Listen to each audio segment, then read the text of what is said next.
Class size can have an impact on student achievement, particularly for students with greater needs. MCPS addresses class size by providing staff and resources to schools using guidelines that are based on the school's enrollment and the needs of its students. For instance, our current guidelines for third grade is 28 students. Now let's say a school has 108 third grade students. That school would receive 4 third grade teachers.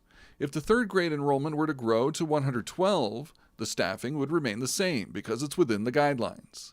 But if third grade enrollment grows to 120 students, 4 teachers won't be enough. The school will be given a 5th teacher to keep class sizes at or below 28 students. With the addition of targeted budget resources for 2017, we have revised our staffing guidelines to 27 students per class for third grade. So the school with 108 third grade students would stay at 27 students per class. However, if there were 112 students in 4 classes, the school would now be allocated 5 teachers to stay within the new guidelines. Under the new guidelines, middle and high schools would also see a reduction in class sizes.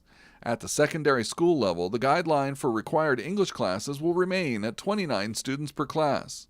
But the maximum class size guidelines for mathematics, science, social studies, reading, and foreign language will be reduced to 32 students, down from 33. It is important to remember that these are the maximum class size guidelines, and the actual average class sizes are lower. A formula based on enrollment is used to allocate staffing to secondary schools. School leaders make decisions about where to use the staffing based on each school's needs and the system's priorities of addressing the achievement gap and preparing students to be college and career ready.